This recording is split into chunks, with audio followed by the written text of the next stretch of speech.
Assalamualaikum warahmatullahi wabarakatuh. Apa kabar semuanya? Di video kali ini saya akan menyampaikan informasi terbaru mengenai ada bantuan tambahan bagi pelaku UMKM. Dan ternyata pada saat saya cek-cek di sini ada juga beberapa KPM PKH ataupun BPNT juga mendapatkan BLT UMKM ini. Jadi bisa dibilang ini adalah bonus tambahan atau bantuan tambahan bagi KPM PKH maupun BPNT yang saat ini aktif sebagai pelaku usaha juga atau pelaku UMKM.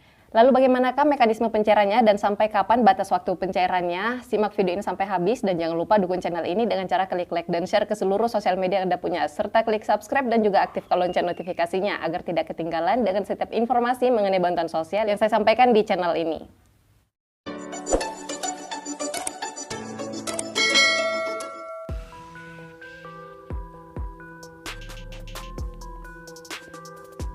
Oke, yang pertama saya akan sharing mengenai sumber data. Jadi penerima BLT UMKM ini sebenarnya sumber datanya dari mana dan siapa saja yang berhak untuk menerima. Jadi untuk mengetahui sumber datanya ini kita harus mengetahui dulu dasar hukumnya di mana. Oke, jadi yang pertama di sini kita bisa lihat bersama-sama untuk dasar hukumnya itu berada di Peraturan Menteri Keuangan Republik Indonesia nomor 134/PMK sekian tentang belanja wajib dalam rangka penanganan dampak inflasi tahun anggaran 2022. Jadi di dalam peraturan Menkeu tersebut, di sana disampaikan bahwa untuk mengantisipasi dampak inflasi diperlukan kebijakan penganggaran belanja wajib perlindungan sosial melalui belanja pada anggaran pendapatan dan belanja daerah tahun anggaran 2022. Dan di dalam pasal 2 di sini juga dijelaskan bahwa dalam rangka mendukung program penanganan dampak inflasi, daerah menganggarkan belanja wajib perlindungan sosial untuk periode bulan Oktober 2022 sampai dengan Desember 2022. Belanja wajib perlindungan sosial ini sebagaimana dimaksud pada ayat 1 antara lain digunakan untuk pemberian bantuan sosial termasuk kepada pelaku ojek atau pelaku usaha mikro, kecil, dan menengah, dan juga bagi pelaku nelayan.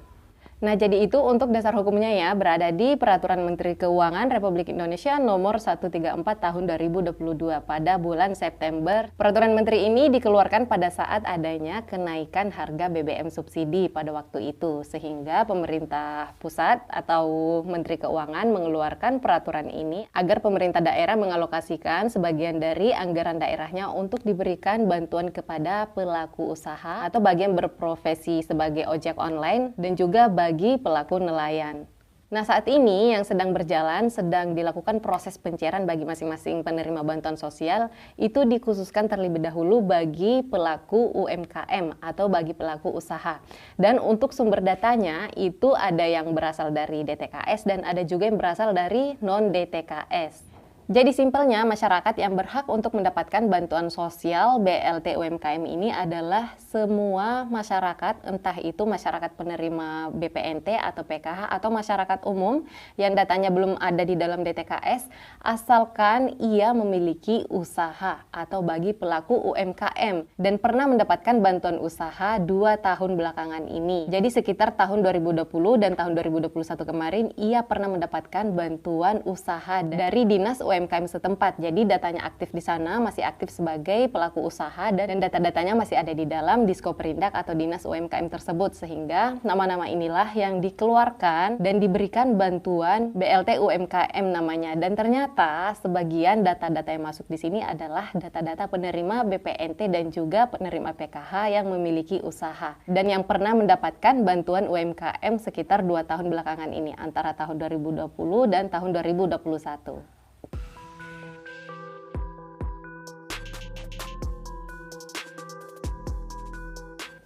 Caranya cukup simpel. Yang pertama, Anda perlu mengingat kembali apakah 2 tahun yang lalu atau antara tahun 2020 dan 2021 Anda pernah menerima bantuan UMKM dari Diskoperindak atau Dinas UMKM. Yang kalau nggak salah waktu itu besaran bantuannya sebesar 1 jutaan lebih, 1.200.000 sekian atau berapa gitu ya kalau nggak salah, nanti saya cek lagi. Dan pencairannya melalui Bank Rakyat Indonesia atau BRI. Nah, apabila Anda pernah mendapatkan bantuan tersebut sekitar 2 tahun belakangan ini, bisa jadi data Anda masih aktif sebagai pelaku UMKM dan datanya masih ada di dinas tersebut, sehingga nama Anda bisa berpeluang bisa mendapatkan BLT UMKM ini.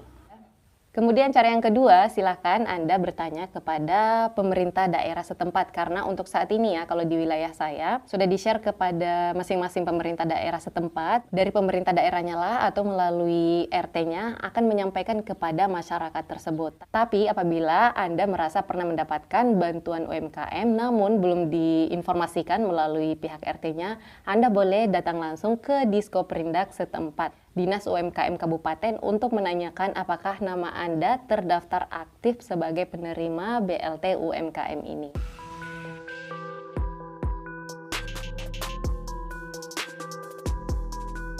Nah, untuk metode pencairannya, menurut informasi yang saya dapatkan, itu bekerja sama dengan bank daerah. Jadi tidak melalui Bank Himbara ya, karena bantuan ini dari provinsi, dari daerah, bukan dari pusat atau dari kementerian. Karena biasanya kalau dari kementerian itu bekerja samanya dengan Bank Himbara. Bank Himbara ini terdiri dari Bank BNI, BRI, atau Bank Mandiri. Jadi informasi yang kami dapatkan untuk BLT UMKM ini itu bekerja samanya dengan bank daerah masing-masing. Dan metode pencairannya juga non-tunai, jadi Anda akan dibuatkan rekening tabungan pada bank daerah tersebut, lalu kemudian bantuan sosialnya masuk ke dalam tabungan Anda, dan Anda bisa dapat mencairkan bansosnya.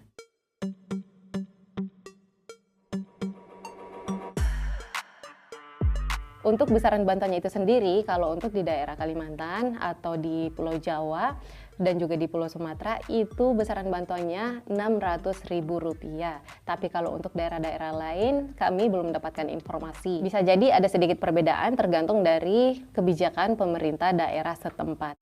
Untuk batas akhir pencairannya itu diusahakan harus semuanya tersalurkan, tercairkan di bulan Desember ini sebelum memasuki tahun 2023. Jadi segeralah bagi Anda yang merasa pernah mendapatkan bantuan UMKM, coba cari tahu apabila sampai saat ini Anda belum mendapatkan informasi atau pemberitahuan dari pemerintah daerah atau dari pihak RT tempat Anda tinggal. Jadi coba aja berinisiatif, tanya-tanyakan ke pemerintah daerahnya, ke desa atau kelurahannya, atau langsung tanyakan ke Diskoperindaknya, Dinas UMKM Kabupaten tempat Anda tinggal. Namun apabila masih ada beberapa masyarakat yang belum mencairkan bantuannya, belum melakukan aktivasi dan penarikan bantuan sosial bank daerah yang ditunjuk, maka bisa jadi kemungkinan besar akan ada perpanjangan waktu sampai dengan awal tahun 2023.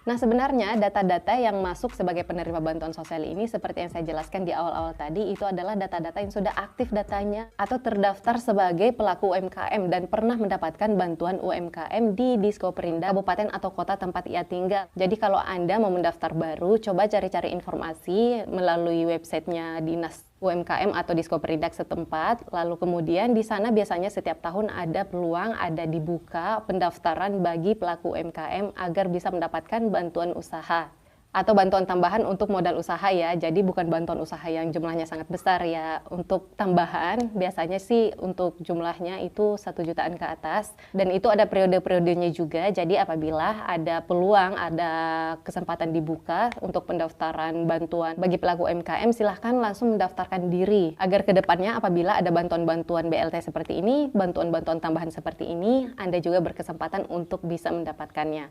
Karena untuk bantuan yang saat ini cair yaitu BLT UMKM namanya, atau lebih kepada penanganan dampak inflasi karena adanya kemarin kenaikan harga BBM itu ya, sehingga diberikanlah bantuan tambahan ini. Jadi ini tuh bisa dibilang bantuan tambahan bagi masyarakat atau bagi pelaku UMKM. Jadi ke depannya di tahun 2023 apabila ada pendaftaran, ada peluang dibuka, silakan langsung mendaftarkan diri. Jadi Anda wajib mengikuti media sosial resminya untuk Diskoperindak ini atau Dinas Koperasi dan Usaha Mikro Menengah di kabupaten atau kota tempat Anda tinggal. Di sana biasanya akan di-share untuk info-info pendaftaran bagi pelaku UMKM agar bisa mendapatkan bantuan tambahan modal usaha. Oke, itu saja informasi yang dapat saya sampaikan bagi masyarakat yang merasa dirinya pelaku UMKM tapi belum mendapatkan bantuan. Coba aktif untuk mencari informasi dan harus berusaha untuk mendaftarkan diri Anda sendiri. Karena kalau menunggu orang lain yang mendaftarkan, itu kemungkinannya kecil. Tapi apabila Anda sendiri yang berusaha, yang mencari tahu informasinya lalu kemudian mendaftarkan diri, itu akan besar kemungkinan Anda bisa mendapatkan bantuan sosial. Karena saya rasa setiap masyarakat pelaku UMKM itu layak untuk menerima bantuan usaha. Karena UMKM ini yang akan terus didorong dan harus didukung untuk perkembangan usahanya. Oke, terima kasih banyak yang sudah menonton video sampai habis. Mohon maaf apabila ada kesalahan dalam cara saya menyampaikan. Mohon koreksinya dengan tulis komentar di bawah video ini ya. Dan bagi yang ingin bertanya seputaran bantuan sosial, bisa tulis komentarnya juga di bawah video ini. Tapi harus bersabar. Apabila komentarnya agak lambat kami balas, karena mohon maaf waktu kami terbatas. Tapi sebisa mungkin kami akan membalas semuanya. Oke, sekali lagi terima kasih banyak dan sampai ketemu lagi dan saya di video selanjutnya. Wassalamualaikum warahmatullahi wabarakatuh.